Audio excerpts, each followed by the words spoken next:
guys, it's Ashley, and today we're going to be talking about City of Bones by Cassandra Clare. But this time, it is not a book talk, it is my top 5 favorite moments in City of Bones. I decided to do it this way this time, and I'm probably going to do it for the rest of the books that I reread, like City of Bones, because I realized as I was taking notes for City of Bones, at least, that every note that I was taking, it was because I was seeing something that was being foreshadowed. I would see something about some other event that was going to happen in the future that hadn't happened yet because people who haven't read the other books wouldn't know about it. And I didn't want to make a full book talk about just that, because what about the people who have only read City of Bones but haven't read any of the other series? Like, they can't watch the spoilery section and not expect to be spoiled.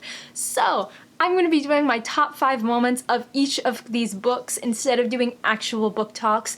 I'm sorry if you guys were looking forward to full 20-minute long book talks for every single one of these books. I just wouldn't be able to not spoil the entire series, and I don't trust myself to do that. We're just gonna go for this and see what happens. This will be like a mini book talk, sort of, but like a shorter version of it. So, I mean, I'm excited. I'm excited to see where this goes. I will talk about just what happens in this book. So if you haven't read this book yet, I would probably not watch this. Why would you be watching this in the first place? Unless you don't care about being spoiled, again, then go for it. But if you have read this book, then I won't spoil anything beyond this, okay? I promise. So the first moment that I put on my list was the Pandemonium Club moment. You can't go into this series, you can't watch the movie, you can't watch the TV show without having experienced the Pandemonium Club moment. Clary and Simon are in line, and they go into the club, and Clary sees Jace kill somebody and drag him into a room, and nobody else sees it. And, you know, I mean, it's done in different ways in every adaptation. In the book, it's really, really awesome.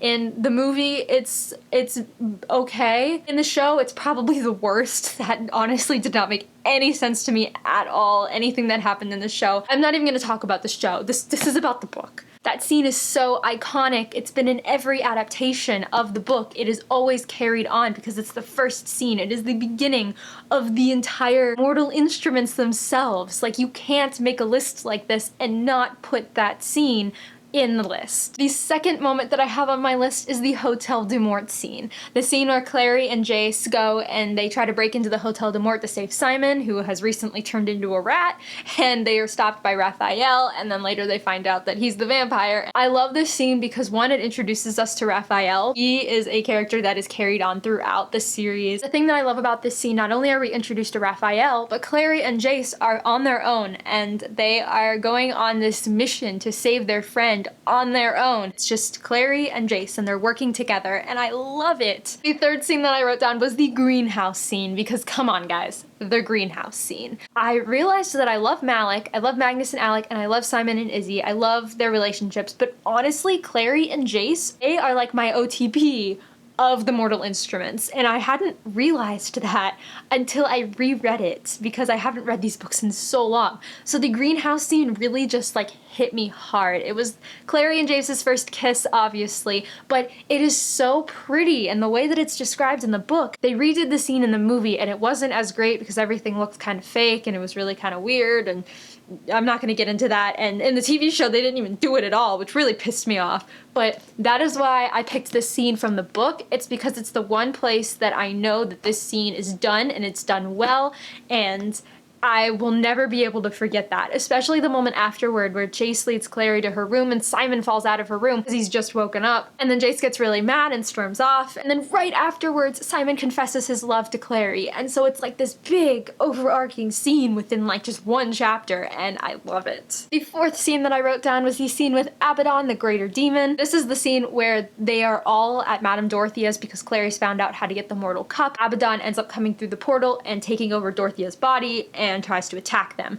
Now, I really love this scene because, one, they're like all working together to fight this greater demon, and none of them are winning, and so it goes to show that they don't always win every battle, no matter how arrogant they are. The second reason I love it is because Simon comes to the rescue, like, go team Mundane. Simon ends up shooting the skylight with the bow and arrow, and it lets all the light in, and the greater demon like dissolves, and not really dies, but just goes back to his dimension, and I love it because Simon comes to the rescue, and this whole time they've underestimated Simon, and you don't know how wrong you were, Jace. And the final scene that I mentioned in my notes was the last final fight scene with Valentine and Luke and Jace and Clary.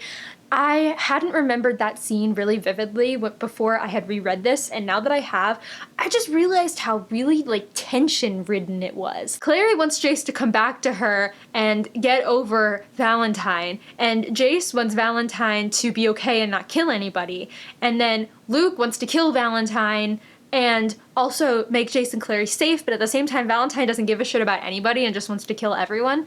Like, nobody wants the same thing. Nobody is gonna get it. And of course, and then that's the moment, that big final moment where we find out that Jace and Clary are supposedly brother and sister. It's really gonna define the actions of everybody throughout the rest of the series. And there were a couple of other scenes that I wanted to put under the honorable mentions category because I couldn't go without talking about them, but they weren't in my top 5. The first scene is the coffee house scene where Clary and Simon are listening to, what's his name, do awful poetry, Eric?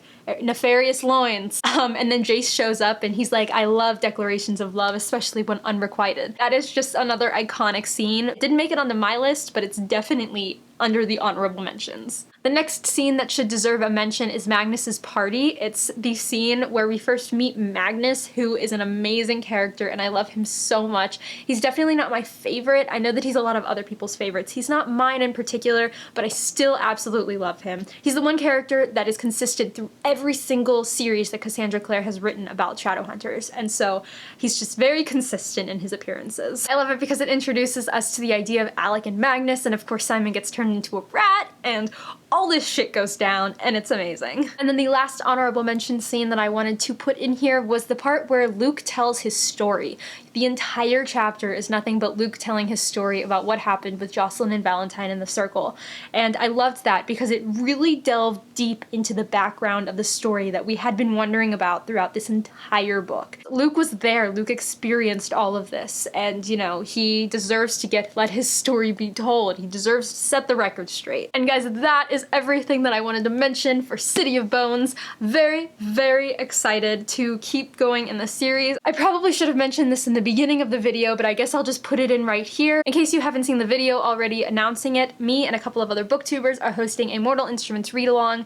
We are reading one book a month. We started with City of Bones in January, and City of Ashes is the February book. We're going to be doing a live show for both the first and second book. I'll leave the link to the announcement video down below, but if you guys want to join us, you can definitely watch the live show, or you can always read the books and then watch the live show later when it's published on our channels. If you want to follow me on any of my social medias, all of the links are in the description below. Thank you guys so much for watching, and I'll catch you later.